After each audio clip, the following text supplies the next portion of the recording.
The use of electronic cigarettes is growing rapidly. In fact, according to the CDC, 1 in 5 U.S. adults who smoke have tried e-cigarettes as either a substitute to regular cigarettes or as a way to quit smoking. The question is, are they really safe? Jackalyn and Kovac looked into the growing use in our area and has this story.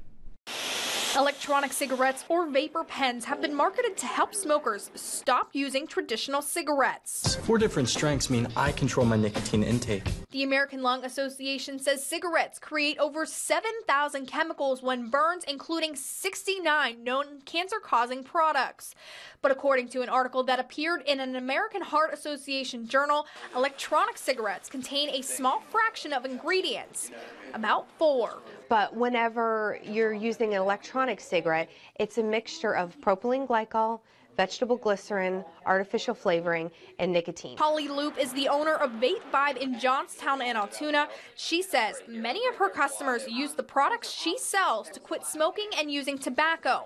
For example, Adam Varner started with tobacco cigarettes. Within the last few months, he says he's made the switch to an electronic vapor cigarette after he learned of a potential health issue after years of using smokeless tobacco. I had leukoplakia pretty bad on this side of my mouth, which is a whitening of the gums from chewing. It is normally a precancerous sign that has dissipated completely. My dentist had noticed that and pointed it out, and so my dentist was definitely happy to see that I was at least reducing harm done. The American Cancer Society says on its website that the FDA found cancer-causing substances in half of the electronic cigarettes tested. However, the long-term effects are still unclear. The Cancer Society stopped short of saying e-cigarettes are safe. The FDA says these devices are designed to deliver nicotine and flavors in the chemical mixture that becomes inhaled.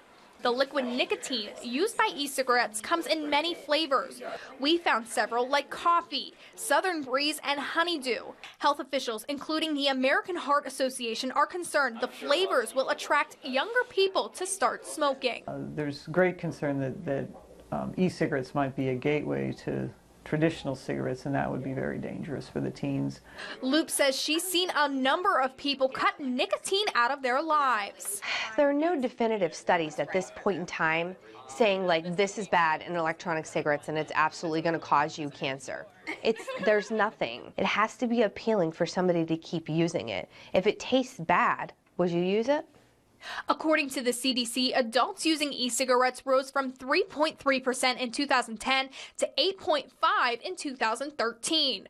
According to smokefree.gov, there haven't been any scientific studies to prove e-cigarettes actually help people stop smoking.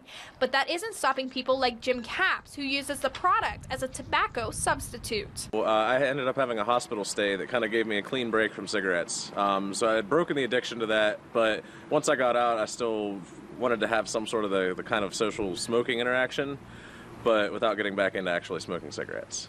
Electronic cigarettes haven't been approved by the FDA as a cessation product. They have approved skin patches, chewing gum, and lozenges in addition to prescription medication. A number of users like Curtis Turner say electronic cigarettes help former smokers quit in a way the FDA-approved cessation methods don't provide. A lot of it for me, and I think a lot of the reason that the NRTs, you know, the prescribed medications, et cetera, from my doctors didn't work for me, is they didn't fill into the creature habit, you know, the sort of the hand-to-mouth. We all sort of hate to admit we have a hand-to-mouth issue, right? According to the FDA, they only regulate e-cigarettes marketed for therapeutic purposes, not products used as a tobacco substitute. The e-cigarettes, I think, are a little bit risky because you don't know how much nicotine is really in them. They may be labeled, and the package labeling may or may not be 100% accurate. But that doesn't stop people from seeking an alternative to stop smoking traditional cigarettes. Do you know if electronic cigarettes or vaporizers are dangerous? No, I do not know.